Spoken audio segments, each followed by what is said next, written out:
Hello, and welcome to the Marketing Times Analytics Podcast. I'm your host, Alex Sofronas, and today we're on with Lisa Cole. Lisa, would you like to introduce yourself? Hi, my name is Lisa Cole, and I am a CMO of a global B2B marketing managed services firm, and I also serve as an AI advisor for our clients. Oh, that's really interesting. Tell us how you got to that position. Sure. When I think about my career journey, now about 24 years in, I spent the first 16 years serving as a marketing strategist and a CMO advisor for some of the leading B2B marketing agencies in the world. Many of the clients that I had worked with effectively were trying to transform their marketing functions from the doers of things to revenue engines for their growth. The thing I specialized in was helping those CMOs go on the hook for a number. And anyone that has tried to reinvent or reposition marketing to be a growth driver in their companies know that the work it takes, both from a people, process, and technology standpoint, to go on the hook for a number and then be able to prove your impact is fairly significant. After 16 years, I wanted to practice what I preach. And so I moved to the brand side, and this is now my fourth CMO role. The first three CMO roles, I was hired to transform the functions. And so I had an opportunity to practice what I preach, perfect my frameworks. And this, I'm actually building marketing for this marketing firm that had grown through word of mouth. And now, a quick word from our sponsor for this episode, Adverity. Is your marketing team drowning in data? With so many platforms and sources, it can be overwhelming. If you're spending more time organizing data than analyzing it, you're not alone. But what if you had a solution that makes your marketing data work for you? Introducing Adverity, the platform that helps you build a unified and accurate data foundation. Adverity integrates and transforms all of your marketing data in one place, allowing your marketing and analytics teams to spot trends, optimize performance, and drive results faster. No more guessing and no more data chaos. Just insights that matter. Trusted by global brands like Amex, IKEA, and Red Bull, Adverity has helped businesses gain a competitive advantage and unlock their full potential. Ready to make your data extraordinary? Visit adverity.com and book your demo today. That's Adverity, ADVERITY.com, because your data deserves better. Thanks. And now back to the episode. That is interesting. I want to dive into measurement. There's sort of two camps of marketers, or maybe three. Make sure everything could be measured and tied all to revenue. Then there's the balanced approach of there's certain things we can measure, certain things we can't. And then I'm sure there's some people out there that are like, we don't need to measure, we just need to act. Where do you stand on that? How do you recommend businesses approach measurement? It might help to start with the fact that I think marketing, when done really well, can serve as an ATM for their organizations, in the sense that the organization invests money in marketing. And if marketing's done really well, more money can be taken out of that ATM. And that informs the way I think about measurement. I have a framework that I had learned about like 5-6 years ago called the ATM measurement framework, which effectively enables marketers to think about their marketing function in terms of audience growth, trust and engagement, and monetization. The way I tend to think about it: audience growth, building brand awareness, earning media coverage. When you think about intentionally working on gaining your share of voice on a variety of channels that you don't own, and then building a subscriber or follower base. These are not tactics that you could tie to revenue. But if you don't do those things, you don't have a captive audience to build and drive engagement with. I use that framework, and that framework works really well in educating non-marketers, CEOs, boards, and other executives that have that dangerous point of view that everything must be tied to a pipeline opportunity or to a revenue number. They start to understand, oh, you've got to make investment in attracting new audiences, but you can actually show connective tissue between, if you're doing really well at attracting new audiences, then you have someone to drive engagement with. and then you have people to monetize. So that framework has served me well and served other marketers really well when they're under pressure to try to tie everything that they do to a revenue number, which inevitably leads to cutting the really important things. It's not everything's easily tied. I'm also curious how to switch gears a little bit. You mentioned that you are an AI advisor. How is AI changing marketing? Wow, it's changing and impacting marketing in ways big and small. So when I think about all that it takes to do marketing in such a way that it will enable the company's growth, everything from brainstorming marketing strategies that will solve different business challenges through refining your positioning and messaging and doing market research all the way. Look, I think most people think about copywriting. I think where AI is most valuable is that earlier stage where what are you trying to accomplish? What are the various strategies that I can leverage? How do I refine that? How does that inform what I actually do?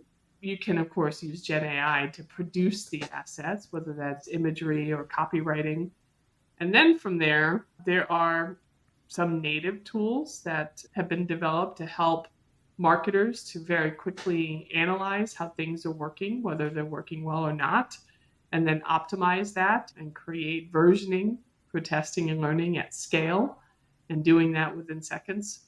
AI is effectively transforming the way that we do everything from forming an idea all the way up through getting it out to market and measuring the performance of that. And for the 5% of marketers that are paying attention right now, it's going to be a real creative, competitive differentiator for them in the next 2 to 3 years. If we were to fast forward, let's say 10 or 20 years, how will AI play a part in marketing? Wow. In the context of marketing, I don't know that I could envision 10 years, but let me offer what I think is going to happen on our journey for the next 5 years. I think in the next 12 to 18 months, we will have not just the ability to leverage AI to complete a task, it will automate a series of tasks and it will have enough reasoning capability to execute that without human intervention or prompting from one task to another.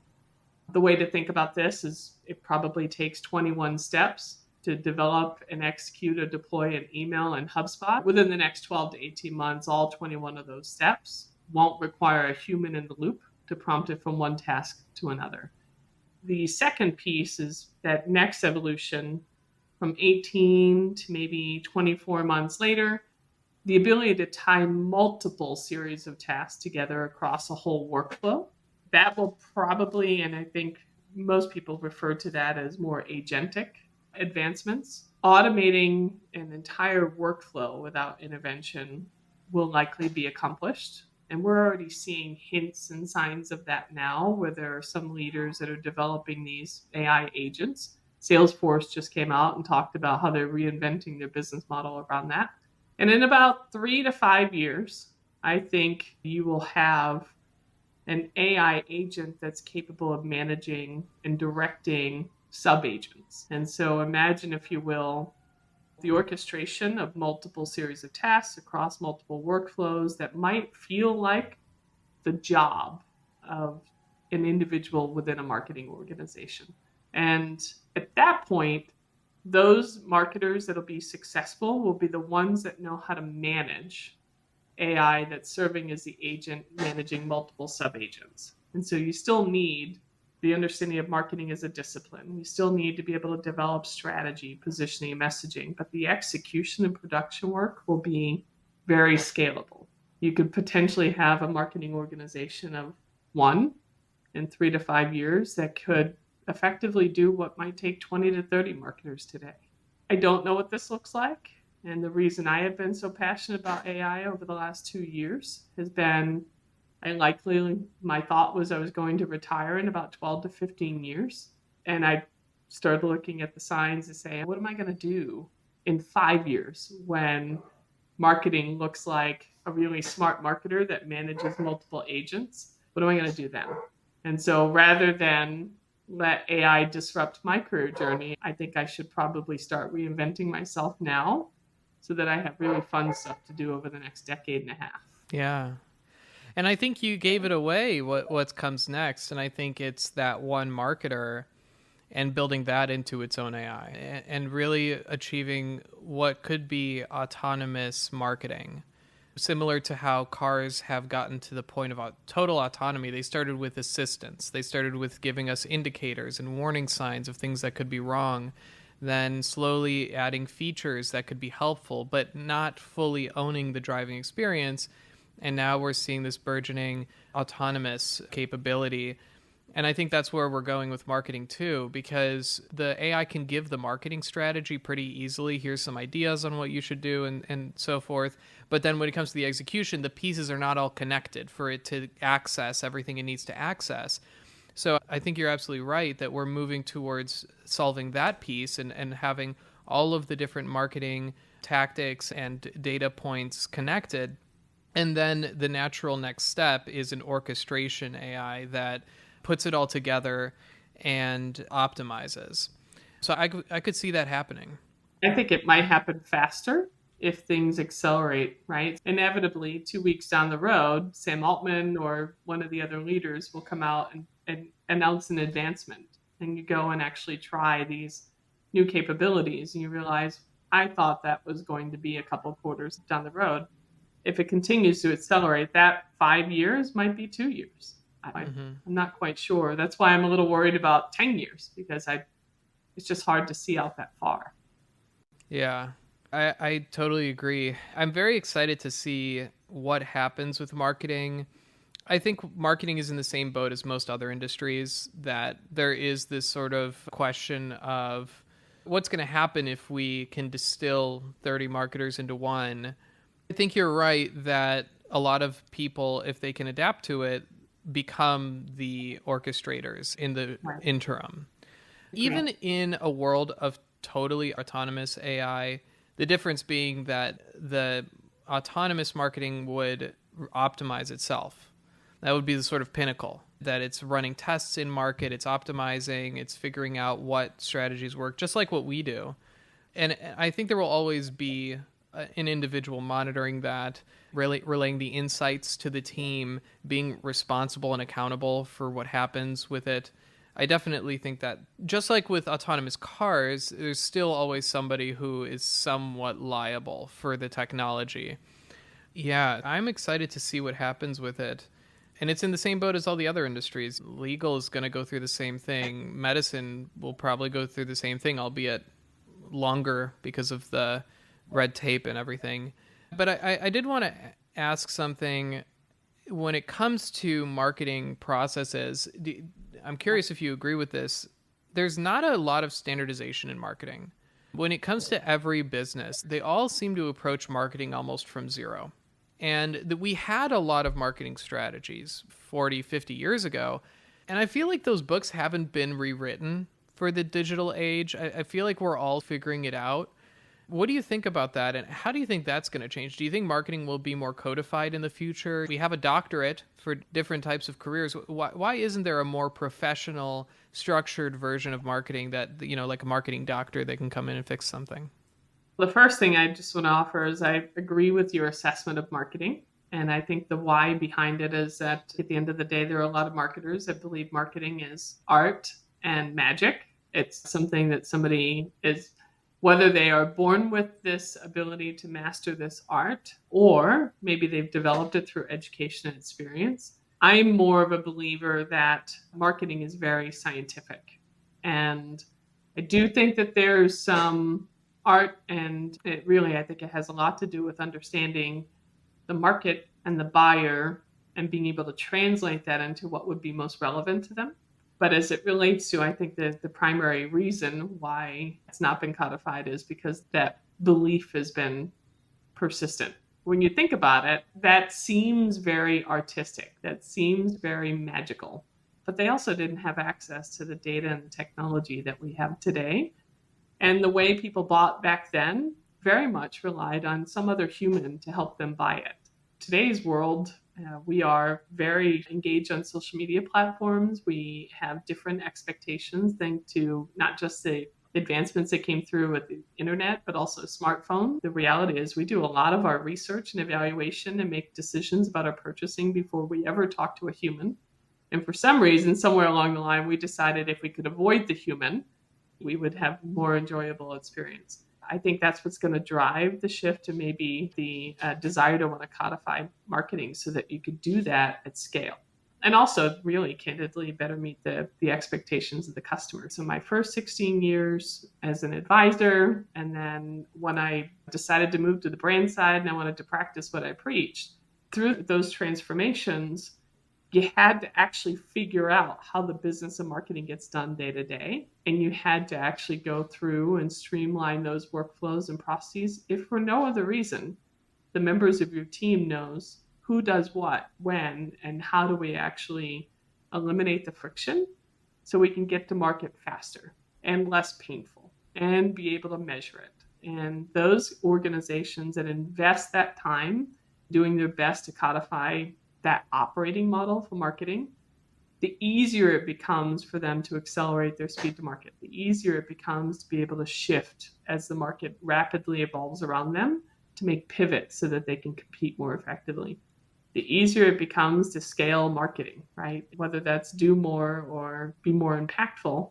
That same critical piece, when marketing leaders ask me, what should I be doing from an AI standpoint? Today, my take on this is you have to be really clear about how marketing gets done, who does what, exactly how, streamline that, and then think about how could you use various large language models or technologies to do the things across the workflow. What's fascinating to me is that these companies where marketing has been able to pivot to being a strategic growth driver, more than just the people that make things pretty and branded and production house, those same companies, those same marketing leaders are going to be the ones that are better positioned to use AI to compete. Yeah, totally agree. And I think that there's a lot to be said about those processes. If we think back to maybe the early days of medicine, it was probably more art than science, right? Even if you fast forward to the cutting edge of medicine, if you were to ask the best surgeon on earth, how much of their job is science versus art? I think the best surgeon on earth would say there's a little bit of art to it. Maybe with the way the stitching is symmetrical and everything, they are an artist. So I don't think the art will ever go away, but I think that marketing is woefully lacking in that structure. When doctors go to medical school, they don't just learn, here are the tools, here's how you put a syringe in an arm. They learn that, right? But they also learn when you see these metrics falling, look at these numbers and do this intervention to fix it, right? They learn how all of that works. We don't have that in marketing yet, but I think that's coming, especially as we continue to study consumer behavior, collect more data about input exposure to different ads, results from consumers. I think that we'll be able to have more of this scientific approach where we can then teach marketers, this is how you solve some of those problems you might run into. And let's teach them structured processes for how to fix things rather than treating it like that art where you just treat every incident almost in isolation. And it's not in isolation. There's a lot of commonalities between the way businesses work and the struggles that different businesses have. I think this is part of the reason we have so many marketing agencies right now, because so many entrepreneurs see that. They see that there's commonalities and challenges, and so they pick one commonality and solve it.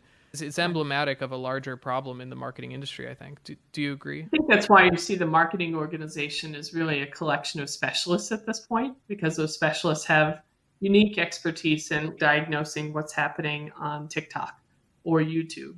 Maybe they might be able to aggregate it across social media platforms, but that's where their limits lie, within that discipline or within that specialty within the marketing engine. It's because they've had to, it's the only way that they've been able to train themselves is by digging in and becoming that specialist. I agree with you. I think advancements in technology and AI will, of course, also accelerate our ability to diagnose. Yeah. I want to switch gears and ask you about B2B and specifically how marketing differs between B2B and B2C. I've heard the term B2B2C. What is your general take on B2B versus B2C. How has that changed over time? Because in my opinion, they've converged in many ways. And the way we Yeah. treat B2B is similar to B2C in terms of technology because of that personalization that's coming to B2C. So I'm curious to hear your take on it. I've long held belief that companies don't buy anything. The people within the companies buy. And so you still have to be very relevant and valuable in what your messaging and your offer strategy is for the person. Where B2B comes in, and the big difference between B2B and B2C is just the complexity, what it takes to reach, engage, and be relevant to all of the people that might participate in a buying decision.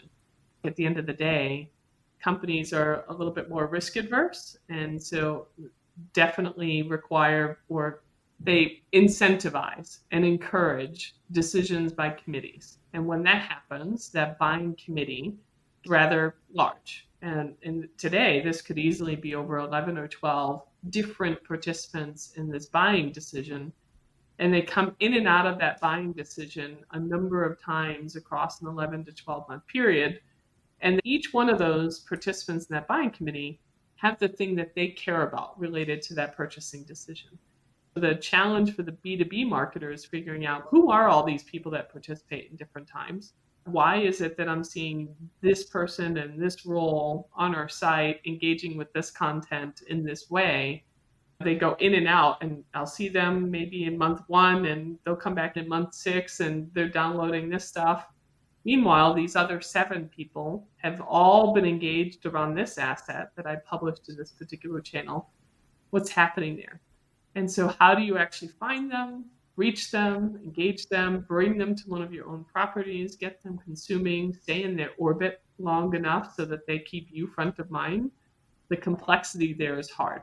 And the challenge for a B2C marketer that moves to a B2B marketer is they're used to thinking singularly. There's this person that has these needs and wants. These are all the watering holes that they're in. These are the questions they're asking. How do you actually orchestrate a campaign that's actually reaching 11 people, and they're probably from 4 different functional groups that care about wildly different things? How do you get them all aligned and stay in their orbit long enough so that you don't get forgotten as they're making this evaluation? And at the end of the day, that's a data and technology challenge, right? And you also have to care and recognize that those people are different. For the B2C marketer that's moving to B2B, recognize that you will have those data and technology challenges. For the B2B marketer, never lose the fact that companies don't buy, people do. And so you could learn a lot from a B2C marketer that has mastered the art about being relevant and value add and supporting their purchasing decision in such a way that aligns and makes that easy. B2C marketers are awesome at eliminating friction from the business decision. B2B marketers love throwing friction into the purchasing decision. Let's add a form to everything. Smart B2C marketers do their best to put out valuable information, make that buying decision easy, and get out of their way. So I think they have a lot to learn from each other, but they're different. So speaking about B2B, what are some of the more common pitfalls that businesses will run into when they're doing, you mentioned forms and maybe excessive friction. What are some other things that B2B companies may be missing in marketing? I think the biggest challenge is it starts with the data. It rolls downhill from there. Are you very clear on the companies that are in your ideal customer profile? And then within those companies, have you identified all of the people that are in the relevant roles for the purchasing decision? So many companies undermine or don't invest enough in the data to inform their messaging, positioning, and offer strategy. That's number one. Number two is it relates to the execution piece. Marketers love batch and blast, one size fits all messaging, treating everyone as if they're the same, and then wondering why nothing resonates and why a campaign is not going to perform. Then beyond that, we are increasingly learning about those friction points. B2B marketers are so worried about being able to prove their impact that they introduce forms on everything. They don't want to make it easy for someone to get further along in their evaluation process because they feel this need to measure and demonstrate everything and tie everything to a number, which goes back to the original problem we talked about a couple of minutes ago. And then from there, they tend to operate in a silo, and they don't recognize in the B2B environment when you're selling something that's more complex, there's no buy now button. They don't spend enough time getting aligned with sales in terms of who does what at every critical stage across that buying journey. And as such, they love to take premature leads and throw them over the fence to sales, and not necessarily taking into consideration what the buyer would expect at that point, what sales knows what to do with that record. And so a whole bunch of waste, right? If you don't get the data right, nothing's going to land. If you don't personalize and make sure that your messaging and offers are relevant for the different people you're trying to sell to, nothing's going to land. You gate everything you're producing. People don't want to complete forms, right? And so they're going to sit out there and not utilize. And your competitor that's not introducing friction, they're going to win. And then you take something that's premature and you throw it over to sales, and sales thinks it's not yet ready for their pursuit. It's going to be wasted. So all of this waste is where I see a lot of B2B marketers have missteps. So I could probably go on, but those are the biggest ones, I think. That's interesting. It's almost like marketing may be overcomplicating the sales process by trying to collect too much data at times. They're under pressure from a number of different directions, and usually underfunded, under-resourced, and don't have access to the data or technologies that would make their job easier. We do like to overcomplicate things. And so again, I think it's probably back to that art and specialist thing. I'm curious, when you are evaluating the overall marketing sourced revenue from a business in a B2B context, how do you attribute marketing cost or marketing activity to revenue coming in from a deal that might take a year to close? Yeah. I think when you think about marketing source and marketing influence revenue, that was introduced because people had so many reactions to marketing trying to attribute a sale to something that they have done. And then people reacted in such a way that forced them to then complicate it further and say, well, this stuff we really sourced and this stuff we've influenced. Everyone that's not a marketer that's turning to marketing and asking, what have you done for me lately? What's the impact of the money I'm giving you to spend on marketing? That question in and of itself is forcing marketing to be in a position where they have to take credit for things. So here's what I would offer. Marketing should have an attribution model, number one, and that model should not be based off of any singular view. So you can't assign all the credit for something to a first touch or a last touch. It's got to be some sort of, you have to have access to different models based on the question you're trying to ask. Number two, those outside marketing have to recognize that marketing is not trying to take credit for something. Marketing's trying to hold the money that they spend on behalf of the company accountable for having an impact. And if they can't close the feedback loop to see what things might have influenced an opportunity or sale, they should stop doing it, period. There needs to be some sort of connective tissue so we could start attributing multiple things to an opportunity and sale. And so that's a critical piece, is stop thinking about marketing trying to take credit. As it relates to sourced and influenced, there are a variety of ways to think about it. Sometimes it's as simplistic as, was the person in our marketable database before that thing that it sourced an entirely new record that got added to our captive audience? If it was in the database, it's not sourced. They were known to us before. And then as it relates to influence, we knew who they were. They knew who we were. But some things that we put out to market prompted them to engage with us. And that means that's a potential selling conversation. We introduced sales into the equation. They advanced the discussion, and it led to a sale. That means that those tactics and assets that I put out helped. So we should keep doing more things like that rather than saying, oh, marketing's taking credit for a sale. Neither one is about taking credit. So If you are using sourced and influence, it should be thought of as, did it identify or attract a new audience? If yes, awesome. If it just drove engagement back to that ATM framework within somebody that was already known to us, great. Let's actually look at the revenue associated with those things and keep doing more of it. I tend to try to avoid sourced and influence because it leads to bad behaviors. It tends to lead to sales having a negative reaction to marketing. Taking credit for my sale again. It lends itself to marketing stop doing the things that aren't sourcing new people. And that's not going to help a company to drive sustainable growth. It's just dangerous overall. I love working with sales leaders, CRO heads of sales, and we both go on the hook for pipeline coverage. Do we have enough opportunities in the pipeline? If we don't, let's work on that together. In the context of that, I'm going to make some investments. You'll have visibility to those investments. Did they help source and grow the pipeline? Great. Was it with new people, existing people? Either way, if I'm asking you questions about closing the feedback loop, it's because I want to stop doing the things that aren't contributing to that engagement that lent itself to a potential selling conversation that got in the pipeline. And they tend to respond quite well to that when they realize I'm not looking for credit and we should go on the hook together. They start actually thinking about the marketing budget the way I do. Oh yeah, that actually didn't give us any lift in the pipeline.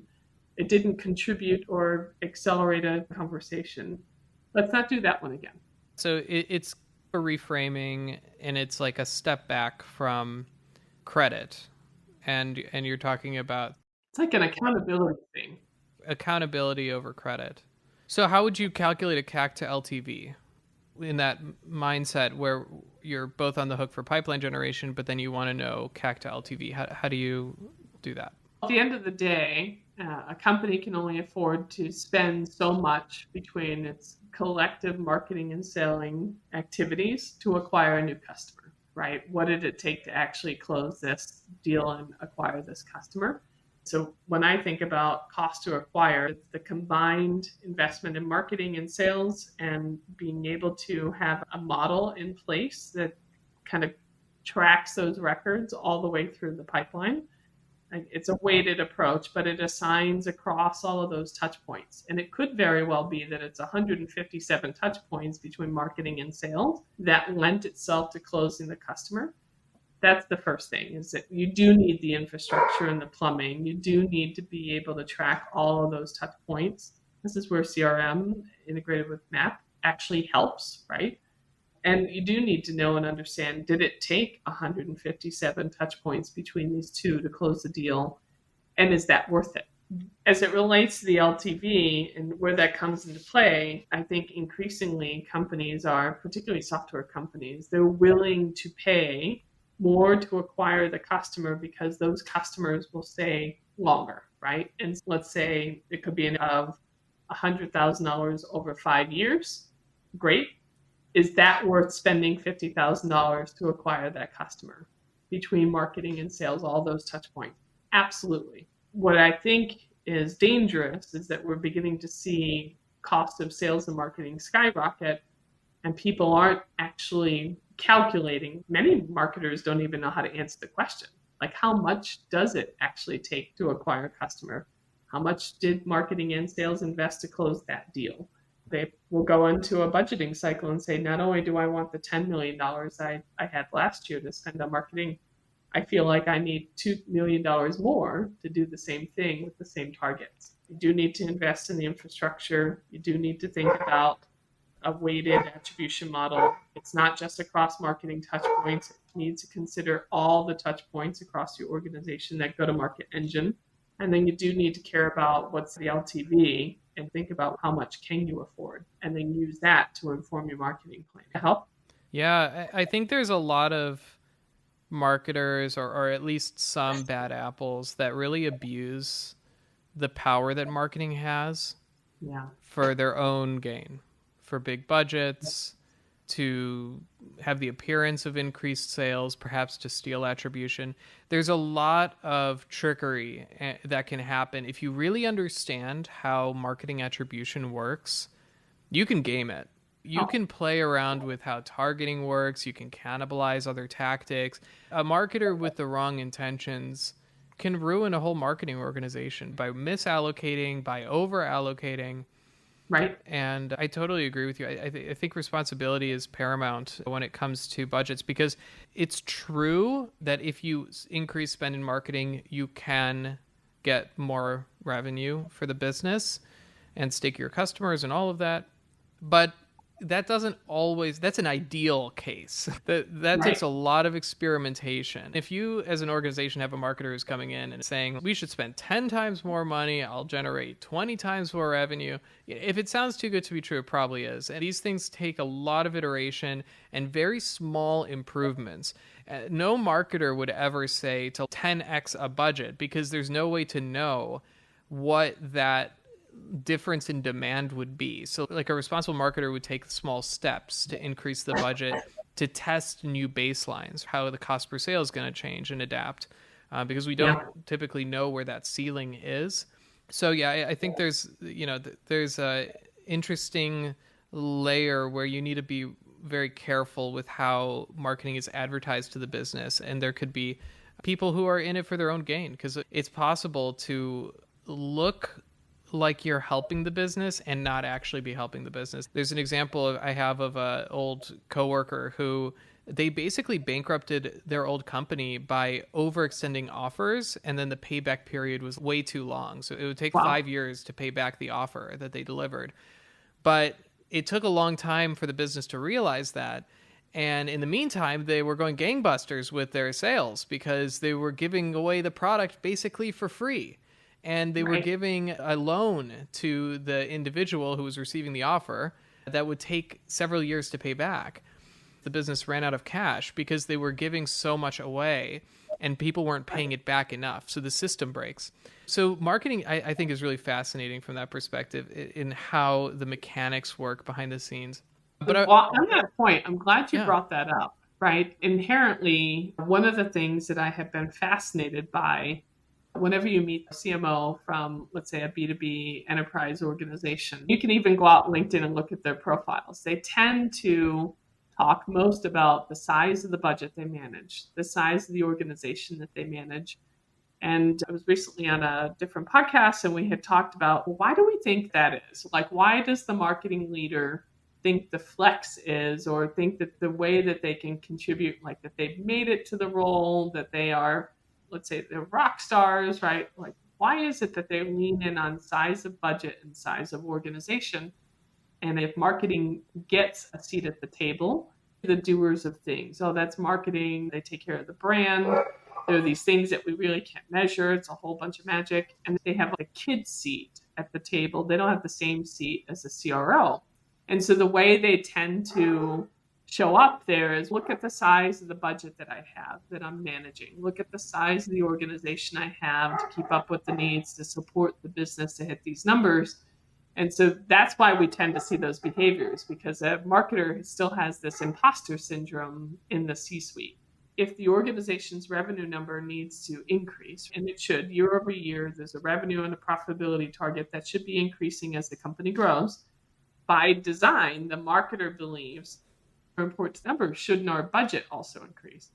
I think the really smart marketer is the one that say, not only can I help enable the organization to drive that growth, I can also help the organization do that more profitably, more sustainably.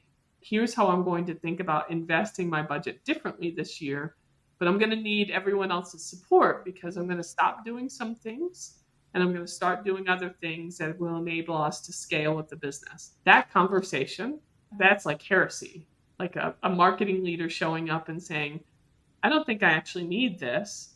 I think I need CRO. I need your help in stopping with all these random acts of support that's got us scattered too thinly. Let's lean in on this market, this audience, this profile of company, and let's really have higher impact so that we don't have to spend as much to actually drive that number.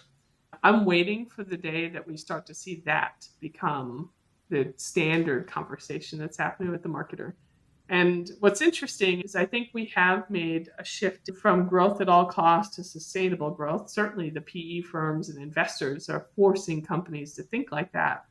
If that isn't enough to drive the marketer's behavior in that room, AI will. Every single CEO and board right now is asking, how are you using AI?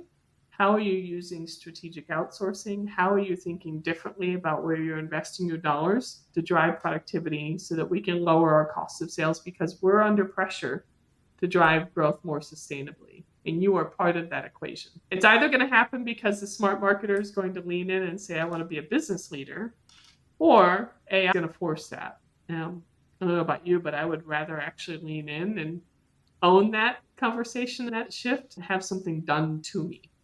Totally. I really like what you said about the marketing having the kids seat at the C-suite table.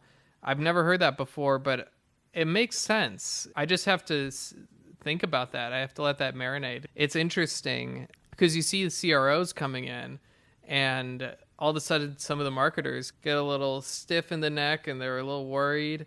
And I don't think that should be the case. There shouldn't be this natural competition. It's really teamwork. And the CRO coming is like the antidote to the marketers that came in and were like, no, we can't tie it and we shouldn't tie it to revenue. That's what happens when you do that for long enough. The businesses wake up and they're like, no, we're not going to spend hundreds of millions of dollars and not track it. Like, it's just not responsible. And that's how business works, right? You have to be responsible with the money of the business.